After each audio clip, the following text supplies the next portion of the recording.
Yesaba emikwano tuyingidde okubanga nziramu ebirooto byammwe mwatadde mu comment. Nze Brother Steven eno bagiyita Chosen Generation. Katusabe tutandikirewo. Mukama katatumiza bitenzika nsaba mu Yesu Kristo mwana wa Katonda omulamu jangu gwabakulembera ngenda okubanga mu birooto bino jangu gwababivuna nkolo mwoyo w'amagezi kumanya n'okutegeera mwoyo okubikulirwa jangu bikula amakulu g'ebirooto bino mu linnya lya Yesu Kristo mwana wa Katonda omulamu nsabidde. Amina. Tandise noono. Sharif Said agamba okuloota nga omufu yakusiba enviiri. Nawo ebirooto bino ngenda okubanga nziramu byonna bya nviiri, byakusiba nviiri, bikwatagana ku nviiri. Ngenda ba nyongera okubanga njigiriza ku kirooto kino nga nkozesa ebirooto bimwaweereza mu comment bwe nakoze video ekwatagana ku by'enviiri. Oba tonaba kugira bagenda ogirabe. Yes, okuloota enviiri kitegeeza ki by Brother Steven nja kubangula video eyo. Tawo kwongera okunyonyoka ekirooto kino kubanga kiri so common so that buli ngeri yonna gy'okyota muliwo kisanga wonna osobola okutegeera Mukama Katonda kyayogera eri obulamu bwo oli awo n'okuyambako ku bantu abalala boweereza nabo. Okuloota ng'omufu yakusiba enviiri manya mukwano gwange nabagamba enviiri kigere ekitiibwa kyo, the glory of God upon your life. Enviiri so kurepresentinga purpose yo, anointing yo.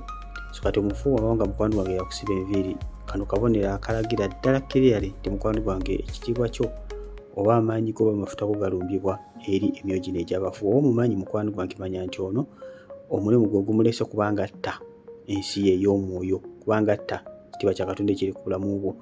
Kubanga omufu ava mu nsi y'abafu, gw'oli mu nsi y'abalina omubiri n'omusaayi. Katonda bagamba nze Katonda balina omubiri n'omusaayi waliwo ekiyinza okunnema, yava mu nsi y'abafu. Kati kiba kimulese kubanga aleeta embala y'abafu agiteeke ku bulamu bwo. Ekyo sirowooza nti waliwo yandikyagadde. So ekyokukola ki?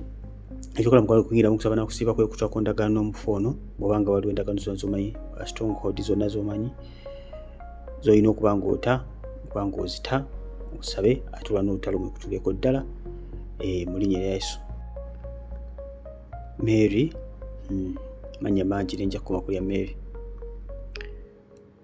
Agambye praise God, nze naloota nga tugenda kunaaba nze n'omwami wange, nze ne musooka netandika okunaaba enviiri kitegeeza ki? Most of the times ekyoto kino ekyokunaaba mu nviiri ebiseera ebisinga kisinziira bwe kiba kifaananye. So okuloota ng'onaaba mu nviiri nga Mukama Katonda ayogera ku birowoozo byo kubanga mukwano gwange weetukuza maaso ga Katonda okubanga okyusa endowooza yo oluusi ng'olina ebirowoozo ebibi. But in this one kyendooza nti Mukama Katonda bagamba sabira magendako n'ebbaawo, sabira obufumbo bwo. Yes, manyi ekitiibwa kyo kiyinza okugenda ng'omukyala. Aga enviiri zammwe abakyala zitambulako ekitiibwa kyammwe, ekitiibwa ky'omukwano gwange. So n'okuba ng'osabira relationship yammwe, sabe maaso ga Katonda ate ojonge musaayi gwa Yesu. Mukama Katonda kyensuubira nti ajja kutereeza buli kintu kyonna, fikisa waffe yafikisinga buli kintu kyonna. Ono Mise Tamale Alex. Praise God Brother Steven, ate woloota nga oza nga oze nga okay. Woloota nga nze neesala enviiri bannange Oluganda. Mukama yeebazibwe nnyo. Anyway, woloota nga gwe weesala enviiri Tamale oba ng'oli musajja n'omukyala byawukanamu. Kisinziira mukwano gwange obanga weesala enviiri ng'olaba byosala birabika bulungi kubanga omuntu kyangu nnyo okwesala enviiri n'ekisinziiro ekyoto bwe kiba kifaananye. Obanga obadde weesala enviiri naye nga byosala olaba bibadde bijja ng'enviiri zo zirabika bulungi ng'oli musajja, manya mukwano gwange Mukama Katonda bagamba nti weetaaga okuba nga waliwo by'ojja mu bulamu bwo, weetaaga okuba nga olina waaka bw'olina okuba ng'okola mu nsi ey'omwoyo birina okujja mu bulamu bwo. Mukama yeebazibwe nnyo. Olaba olina enviiri z'osalako oziggyako ng'olabika bulungi ng'omusajja kuba ffe abasajja bwesala enviiri tulabika bulungi. Omukyala bw'asalako enviiri alabika bubi.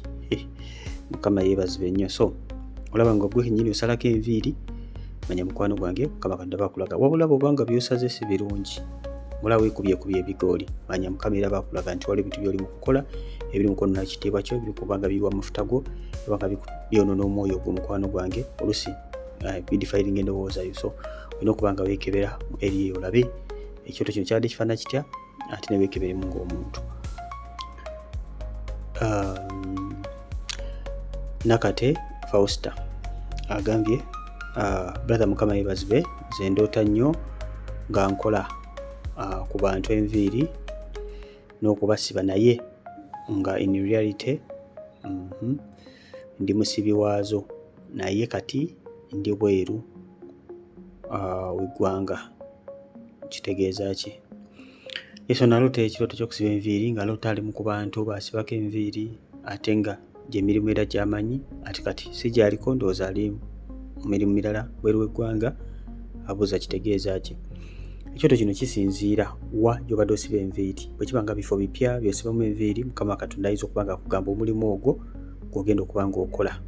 Naddala bamubuuza Mukama bwe nzira Uganda ngenda kukola mulimu ki bino, Mukama Katonda n'akulaga omulimu gw'olina okuba ng'okola ogulwadde gw'omanyi nga Mukama Katonda gw'ayagala okole. Number 2, bw'oba ng'oloota mu kifo kyewalinga osibiramu enviiri ng'oloota atozzeeyo mu bifo bantu balinga osiba enviiri ng'olaba byozzeemu by'oli mu kukola, most of the times kubeera kudda mabega, nga buli woloota ekirooto kino obeera ozze emabega mu nsi ey'omwoyo nga weetaaga okuba nga weyongeramu amaanyi mu bintu bisatu. Kisooka ddala okusoma Bayibuli, okusaba n'okuwulira enjiri. Bintu ebisatu nga tokyabikola bulungi so ofuna ebirooto nga bino ng'ozze emabega n'odda mu kkubo omwoyo gw'okudda emabega kumbe weetaaga kuba ng'obaako by'okyusa mu bulamu bwo.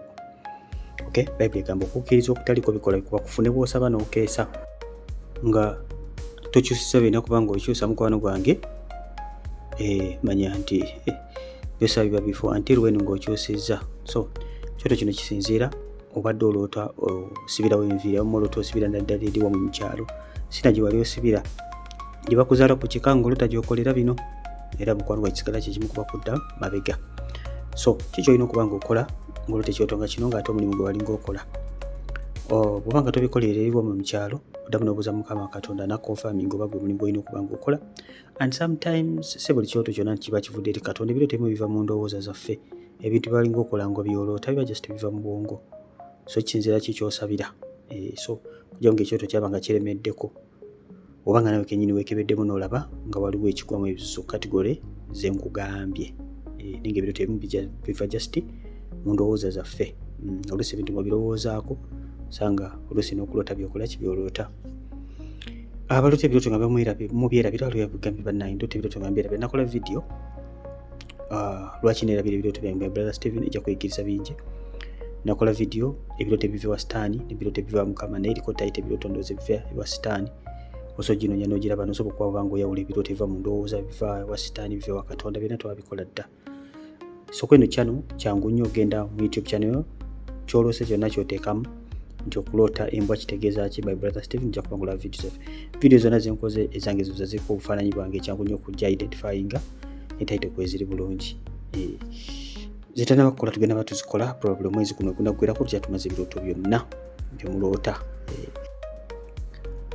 Namatovu Shan agamba kyokka nze naloota nga enviiri zange mu makkati bazisaze. Bazisaze kabumba. But I used to feel headache every evening. Naye God is great because I prayed nempangula. Ono yaloota nga bamusaze enviiri mu makkati ng'ate bamusaze kabumba. Kabumba okusala ne bazimalako zonna makkati wokka. Naye ekyoto nga kino ebiseera bisinga mukwano gwange lino libeera ddogo nga waliwo yakwata enviiri zonna azitwala mu ssabo.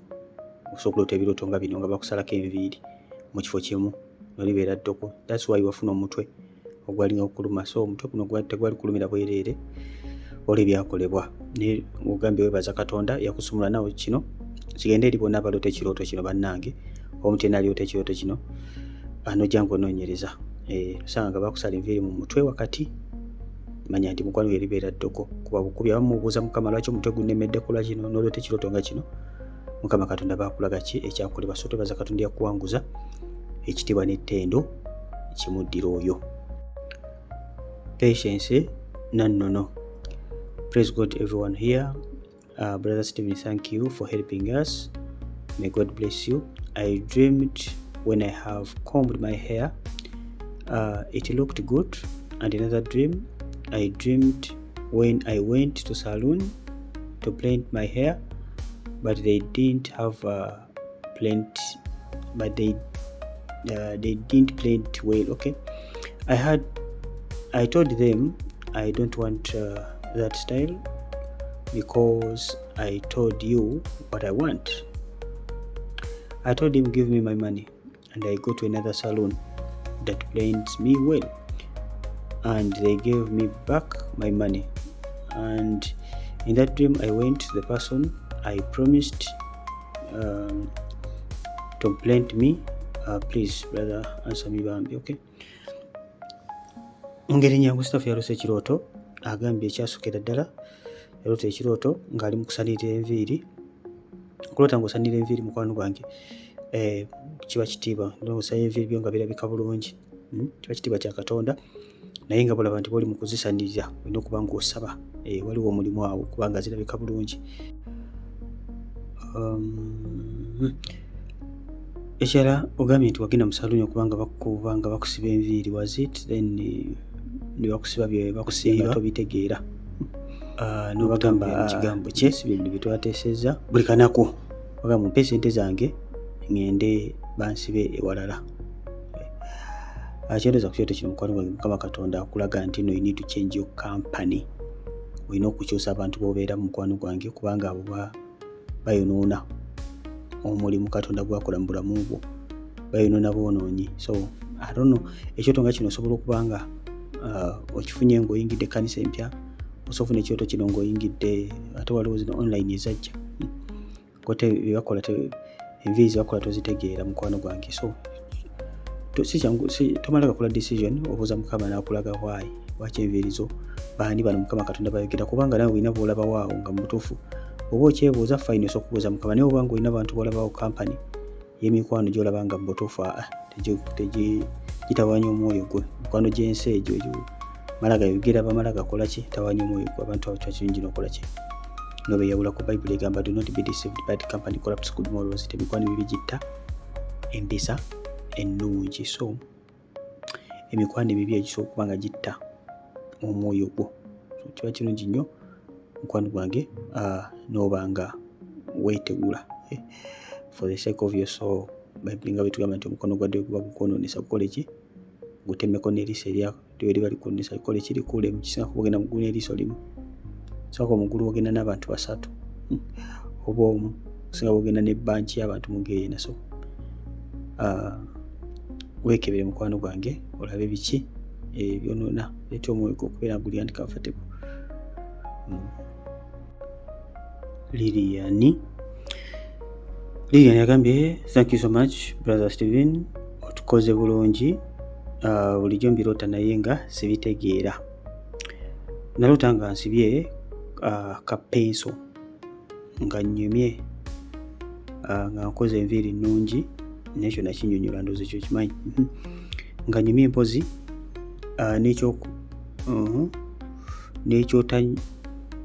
kyotayogeddeeko.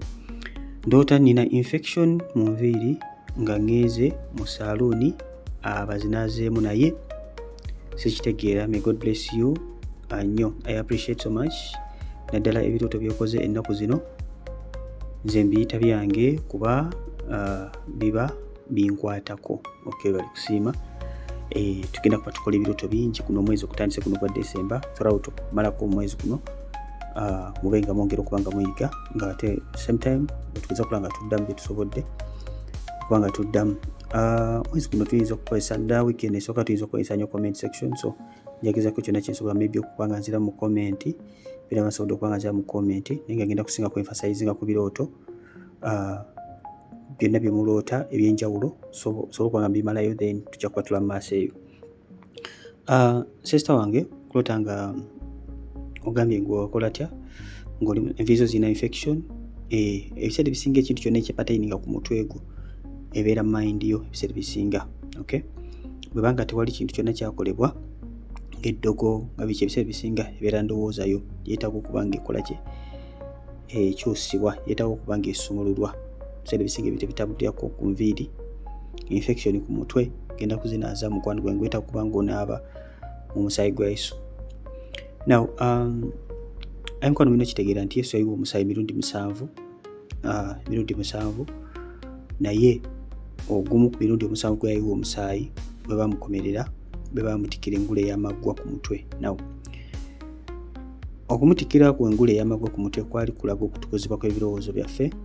Okay, so kwesa omusaayi gwa Yesu olw'engule yamutikibwa ku maggwa, engule y'amaggwa yamutikibwa ku mutwe, ajja kubanga enaaza endowooza yo, birowoozo Mukama Katonda gy'abinaaza ajja kutukuza endowooza yo mukwano gwange.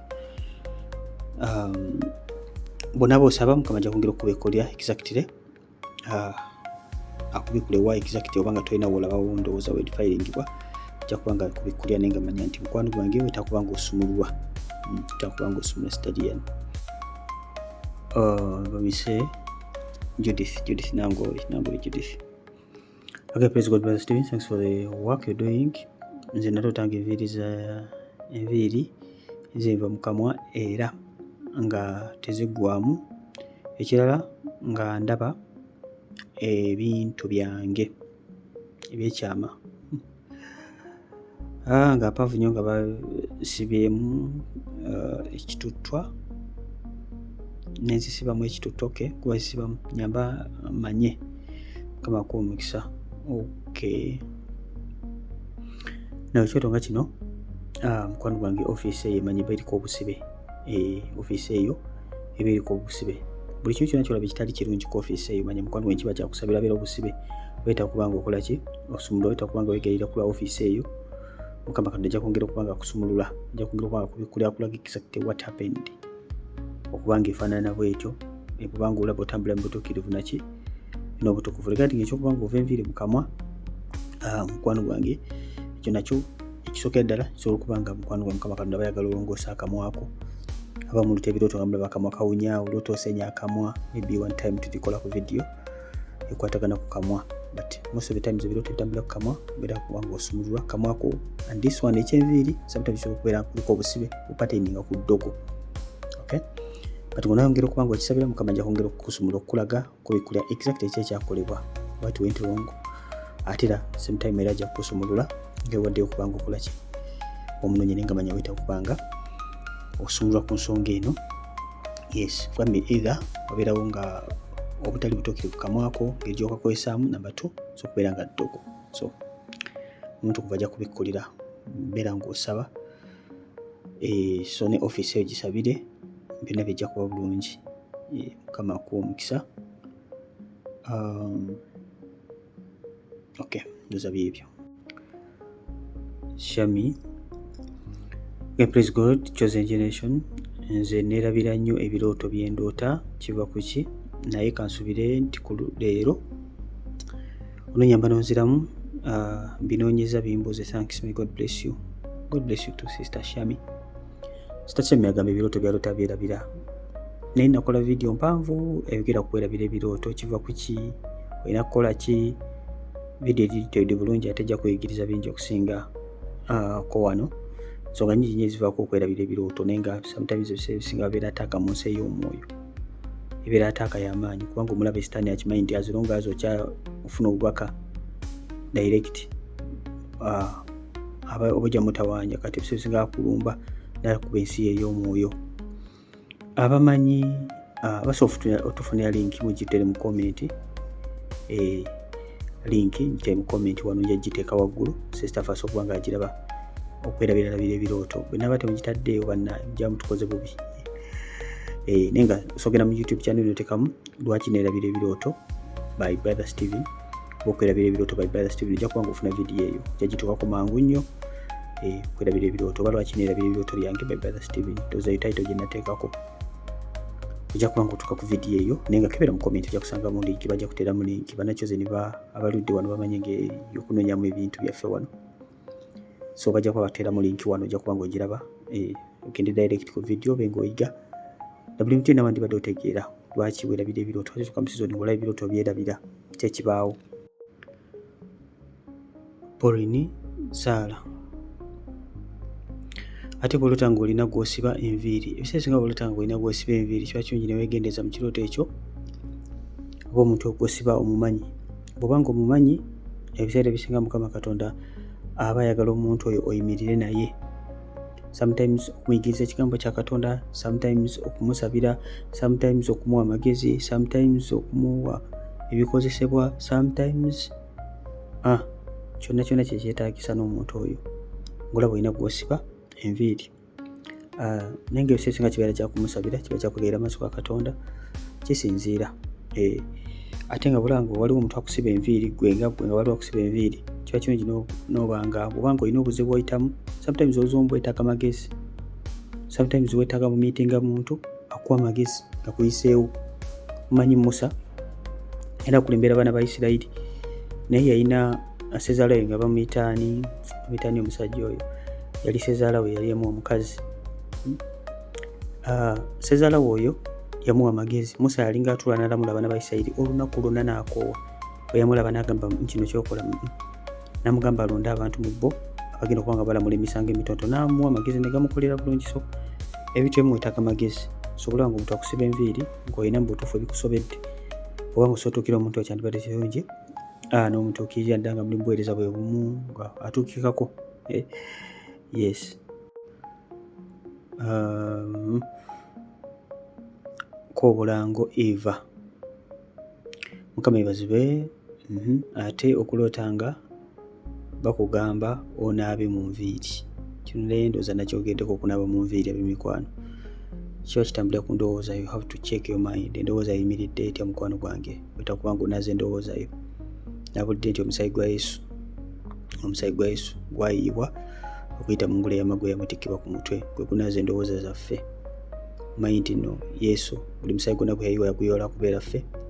Nagamba yayiwa omusaayi mirundi 7, maybe olunaku lumu ndijja ne njogera ku mirundi 7 Yesu gye yayiwa omusaayi.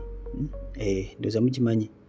Mba temugimanyi muteeke mu comment nti mwetaaga okuba nga mufuna samoni eyo. Nja gibaweereza, ejjaba si mpanvu nnyo naye ejja kubayigiriza ku bingi. Mutegeere emirundi Yesu 7 gye yayiwa omusaayi naki exactly ekyali ekigendererwa kyagyo. Obaako byotegeera mu nsi ey'omwoyo, essaala zo ziba strategic n'okukkiriza ku kweyongera, kubanga ky'oba osaba oba okitegeera n'ekyokkiriza oba okitegeera. Praying out of ignorance kintu kibi nnyo. Okay? Kyokoma okubaako byotegeera mu Katonda gy'okoma okuba n'okukkiriza, kubanga ky'okkiriza oba okikola ki oba okitegeera. Oba okitegeera. So muteeke mu comment oba mwandeetaaza okuba nga muyiga ku mirundi 7 Yesu gye yayiwa omusaayi, oba ng'oledde mukamanyaako. Naye nga munaaba nga temukamanyi, nja kabayigiriza, tekajja kubabikkulira, kujja bakuba ebibukkulirwa bingi. Namaganda Yudaaya. Praise God, Brother Stephen. I had a dream when I shaved my hair by myself. Ono yalootanga yeesala enviiri. Kino nakyogeddeko, ndowooza nakimaliriza. Kwetanga weesala enviiri. Namaganda oli yabadde musajja, oli yabadde Ssemaganda. Otanga weesala enviiri ng'oli musajja nakyogeddeko. Bw'obanga oli mukyala n'oweesala enviiri mukwano gwange, nolaba ng'enviiri ozisaze. Naddala nga bye weesala enviiri si just gaa nti otulimizeeko no. Olwokuba ng'osalidde ddala enviiri zo mukwano gwange, kiba kiswalo, kiba kigenda okujja ku bulamu bwo. Okay? Kiba kiswalo kigenda kubanga kijja ku bulamu bwo naye nga gwa byereetedde. Yes, waliwo abantu abalala bakola mu bulamu bwaffe ng'abaloga, ng'abatanishinga amannya gaffe, ng'abakola ki, asobola okuba nga baleeta shame ku bulamu bwo. Naye kino gwe kennyini ng'olaba gwe weesala enviiri, manya nti mukwano gwange waliwo byokola ebigenda okuba nga bikuleetera obuzibu, bigenda okuleeta ekiswalo ku bulamu bwo, bigenda okujja ekitiibwa kya Katonda, bigenda okujjako amafuta, bigenda okuba nga bikwambula mu nsi ey'omwoyo. So beera nga oli mwegendereza, tambulira mu ntiisa ya Katonda, tambulira mu butuukirivu n'obutukuvu ne mu kusaba. Mukama Katonda asobola okuba nga akola ki? Akutaasa. Tewandyetaaze kulaba nga kitiibwa kya Katonda kikuvuddeko. Precious heavens. Eggulu ery'omuwendo. Praise God, Brother Stephen. Nze mu buliwo saagala nviiri era nzisala. Naye ndoota nnyo nga they are growing very soft and beautiful. Kyokka mu buliwo zaakaweke. That's why sizaagala. So one day I dreamed nga muweereza munnange ali mu kunsiba. Sometimes nga someone is combing me. What could be the meaning? What could be the meaning is that one. Which one? Ebibeera mu kirooto sometimes si bibeera mu buliwo. So okuloota ng'ovuga emmotoka nga togirina. So okuloota ng'ovuga akagaali nga tokalina. So okuloota ng'ovuga ennyonyi nga togirina. So okuloota ng'ogenze mu ggulu nga n'okugenda togenda. Mukama yeebazibwe. Anyway, ng'ogenzeyo nati kubooza kino wakola ki? Anyway, kyoto kino eno nsi ya mwoyo eba eyogera mukwano gwange. ng'olaba ng'enviiri zo tezaagala zaakaweke nnyimpi naye ez'omwoyo zo mpanvu.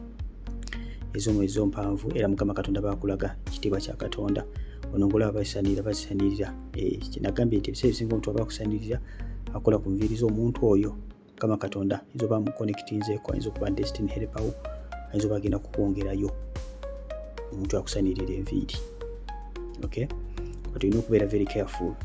Ebirooto biri very tricky. Kyakulaba nga batwala enviiri zo togambe nti noono Mukama gwaleese. Anyway, kulanga enviiri zo zirabika bulungi, kisigala kye kimu. Enviiri zo zirabika bulungi kiba kirooto kirungi nnyo, kiba kyaga ekitiibwa kya Katonda ku bulamu bwo. Buli obeera n'ekitiibwa kya Katonda, buli obeera n'amafuta oba weeyongerayo. Buli mulokole ino olina okuba n'amafuta. Omugole yasangibwa nga talina mafuta ku bali abagole abaali balinda omugole Kawasa yamuggalira ebweru. So buli mulokole ino olina okubeera n'anointing yo, olina okubeera n'amafuta go Mukama gaakuwadde. Buli mulokole olina okuba n'amafuta anointing. So kyekyo mukwano gwange, yongera okuba nga otambula mu mateeka ga Katonda. Mukama Katonda agenda kuba nga akwongerayo level ku level mu linnya lya Yesu. Musa Remy. Praise God, Brother Stephen. I dreamt I am going to plait my hair, but someone came rushing and told me a friend couldn't pass at the airport. So I went to see her before plaiting hair. Second, I dreamt a lady cutting too much of my hair. She even put me in a wheelchair, riding me. I'm crying. She picks what she cuts and puts it in her hands.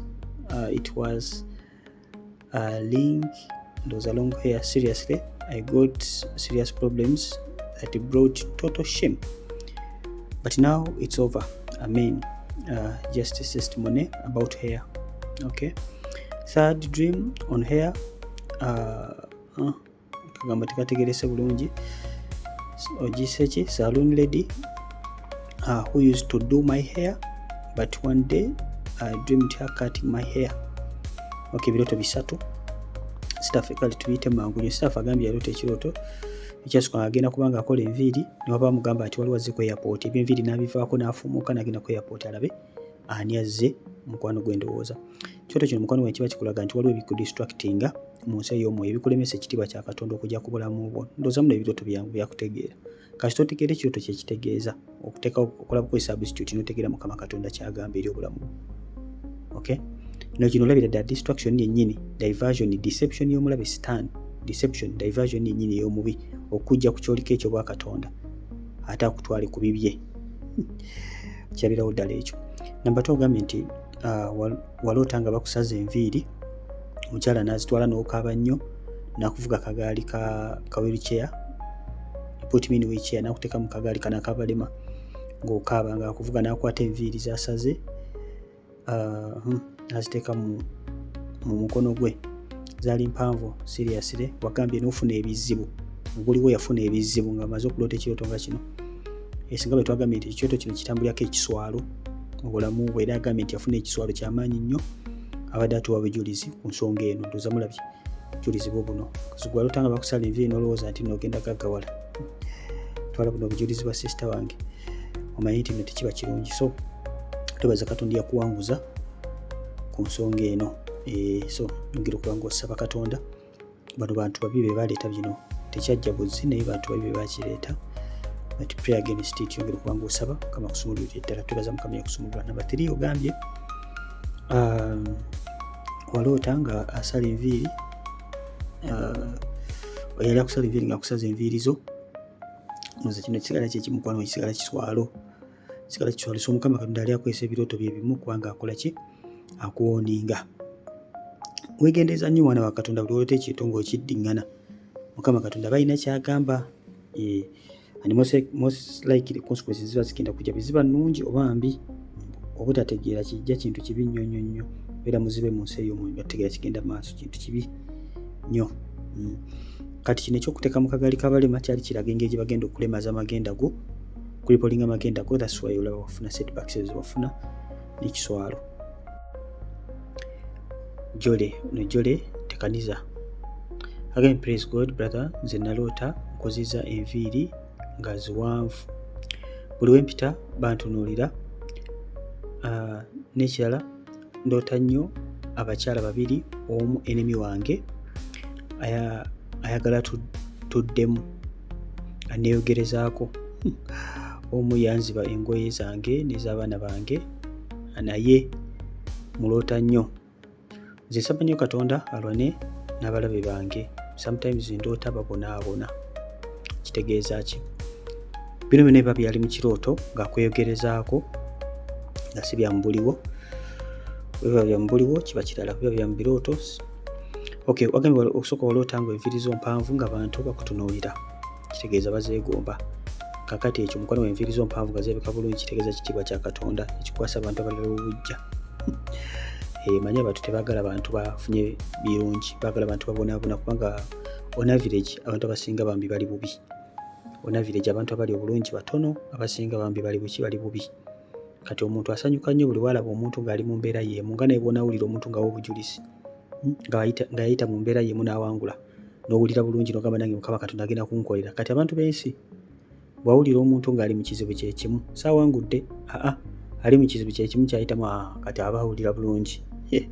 Agamba okay, tuli ffenna wano, ffenna tuli bannamwandu, ffenna tuli bannakyembekedde, ffenna tetulina ssente, ffenna abaana tebasoma, ffenna. Ebyo bye baagala okusinga, either okubanga akusinga oba nga mufaanagana. Tayagala omusingi. So abantu benshi nga tebafaanana. So kulanga enviiri nnungi mpanvu nga abantu bazeegomba, kiba kitiibwa kya Katonda ekiri ku bulamu bwo, ekikubiseeko omukono gwa Katonda, ate abantu balaba bagulaba. Kakati Mukama Katonda era agenda kwongera okukulabya omukisa gw'olina okutambula mu nnono za Katonda. Regarding ekyokubanga omulabe wakweyogerezaako mu kirooto, bwe kiba kya mu kirooto, bwe kiba kya mubuliwo, byonna bisigala kye kimu. Kyendowooza nti ffe ng'abalokole tetubeera na balabe physically. Bayibuli ng'egamba tetumegana na mbiri na musaayi. Omulabe waba ng'otegedde nti omulabe wange mubuuze. Mukama Katonda tayagala tukyawe muntu yenna.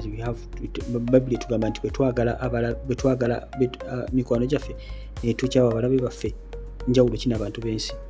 Nabo bwe batyo bali, balina emikwano, balina abalabe. Ffe abaana ba Katonda tetuba n'abalabe. So kyendowooza instruction eno eba yakubanga mukwano gwange abantu abo likonsayiringa nabo noyogera nabo, naye eri mu nsi ey'omwoyo osigala olwana olutalo tobanga ffala. Mu nsi ey'omwoyo osigala obakuba, osigala olwana olutalo eri wano mu buliwo nga obabuuzaako awayo biki nga museka, naye eri lutalo, kuba nabo eri lubeera lutalo tebawummula. Baba bakusekera naye ngeri lutalo, nawe olutalo olina kubeera mu mwoyo, kubanga ffe tetumegana muki nabbi na musaayi. Twagala buli muntu yenna, naye bwe tuba tutegedde olutalo tuba tulina oddulwana tetulwangule. Wakuba n'obajjamu omutima omubi n'obateekamu ekyoba Katonda n'obasabira obulokozi. Abalabe bo bakwase Mukama naye basabire balokoke, Mukama Katonda balokole. Bw'otabasabira kulokoka ogenda kubonaabona nabo paka. Bw'otasabira abanne musabire balabe bamwe balokoke. Mulabe bwo walokoka ofuna ku mirembe. Baba talokose ogenda kulwana entalo n'atuusaawa. Irene, praise God brother Stephen, nze naloota nga ex wange ng'alina amaviiri ng'ag'abalalu nga n'embeera gy'alimu nga si nnungi.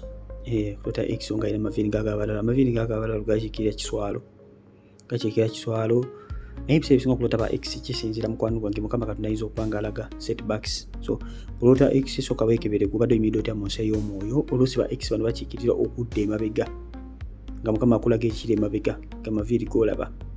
Okay, so kiba kinyidde weegendereza. Oluusi Mukama ayinza okuba ng'ayogera ku ex yennyini, naye bw'obanga nawe olaba mu butuufu mu nsi ey'omwoyo oyo backsliding, Mukama Katonda bakulaga nti oli biki ogenda kudda mu bikadde nga n'engeri gy'ogenda okufaanana yeeri ey'emabega gye walimu.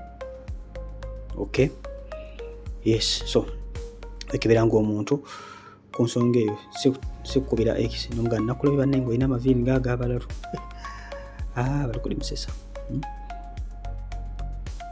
Sanyu Margaret agambye ati praise God family, okuloota nga bakusiba enviiri naye nga nnyingi nnyo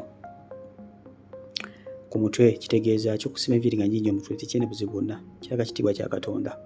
As long as tewali kizibu kyonna kituuse ku nviiri zo nga zirabika bulungi, kiraga kitiibwa kya Katonda mukwano gwange eri obulamu bwo. Ekitiibwa kya Katonda eri obulamu bwo tekirina buzibu bwonna. Mamisani Abinaitwe Cyphus Siriofas basi agambye nze naloota nga bansazeeko enviiri nga bakusazeeko enviiri nga tebantaddeeko ka design ke nali njagala. Kati omufu eyali sisita wange najja n'akanteekako kitegeeza ki? Okay, kitegeeza nti nno omufu yakuba kyoyagala yakuteeko ka design ko kosinga okwagala ku mutwe. Anyway, kino kirepresentinga ki? Nabagamba nti omufu buli wajja mu kirooto, mukwano gwange, omufu buli wajja mu kirooto aba avudde eri n'embala ye eva mu nsi ye ey'abafu ng'agireese mu bulamu bwo. Ono ekyali kimuleese kubanga alina byazikiriza, alina byazze okutta, alina ekitiibwa kyazze okuba nga atta, alina amafuta gazze okuba nga ayiwa. Teeko ka design. Naw obanga oli muntu asala era enviiri n'otekamu ka design nga kano, nga obadde oloota ekituuka kino kiba kirungi n'oddamu n'obuuza Mukama kuba ddala design eyo Mukama Katonda agikkiriza. Waliwo ebintu Mukama buli nga biringa byakusaga naye nga Mukama Katonda tabyagala. Nga tabyagala, waliwo ebintu ebimu nga Mukama tabyagala, waliwo obubonero obumu nga Mukama tabwagala, buge mazima. Wadde Mukama akebera mitima naye ate yatugamba kungulu tukole ki? Tubike bulungi. Mukama yeebazibwe. Waliwo ennyambala y'obwa Katonda, waliwo enjogera y'obwa Katonda wadde nga Mukama akebera mutima. So mukwano gwange, bw'obanga oli muntu ateekateeka bu design muntu ebuuza Mukama ku bu design bw'oteekamu. Bandibanga Mukama akulaga obu design obwo bugatta n'amagombe, bugatta n'abafu. Naye nga omufu yenna w'omulabira mukwano gwange, manya nti talina kalungi konna kakola ki? Kaleeta mu bulamu bwo. Nebina kumwokya bwokya. Bw'obanga olina collections olina okukola n'ozikola. Nabanga talina lujja yadde wakola ki? Waayita. Nazo mikwano leero kamberekereze kangome wano. Manyi mulina bingi bye muloota, birooto bingi. Chosen Generation tuliko buno bangi. Naye tugezaako kyonna kitusobola okuba nga tubayigiriza ebirooto, musobole okuba nga mwevvuunulira ebirooto byammwe. That's why ennaku zino tugeza okusomesa ebirooto eby'enjawulo era tugenda kuba nga kitukola omwezi guno gwonna ogutandise okuba nga tubayigiriza ebirooto eby'enjawulo tubimaleyo. So okuba nga artist mutegeera ebirooto byonna nga buli kyoloota osobola okujja n'osaakinga wano n'oba nga osobola okuba nga okiraba. So obanga oli mupya subscribing okone kade, abamu mukona kade nene muta selectinga all. Bw'obanga tofuna notification bangi bagamba nze nga sikyafuna notification, kebeera obanga wa subscribinga oli ku all. Yes, bw'obanga toli ku all ddamu unsubscribinga oddemu subscribinga buto oselectinge all. Kitegeeza buli video yonna gye tuteekayo ojja kuba ng'ofuna notification mu inbox yo tutaddeyo video. Mukwano mbeere bulungi. Tusuubira okuba tusako video egenda okuba nga eddako, egenda kuba nga ekwatagana ku bibala. Video erimu bingi, so tukusuubira okuba nga ogenda kubeerako video girabe, ojja kwegiriza bingi, ebikwiga bingi. Mbeere bulungi, mweraba. We are the chosen ones, shining like the morning sun, walking in His holy light, guided through the endless night. Faithful hearts and hopeful eyes, heaven's calling, we will rise. Blessed and strong, we won't bend, in His love we'll ascend. We are the chosen generation, the beacon of His creation. With hands raised high, we touch the sky. In His grace we find salvation. Together we face the storm, heart to heart. We are born in the glow of His embrace. Every trial we shall face, in His name we stand as one. Every race beneath the sun, bound by love will never break. In His truth we awake.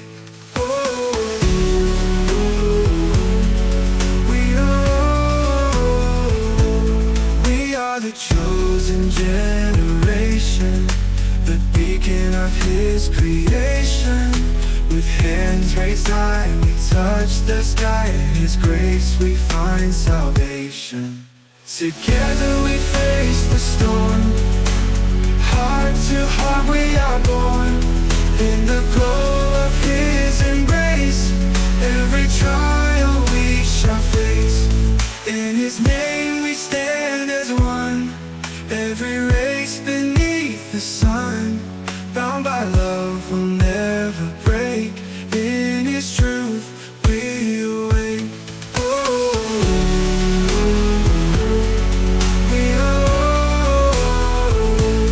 We are the chosen generation, the beacon of His creation. With hands raised high, we touch the sky. In His grace we find salvation. We are the chosen generation.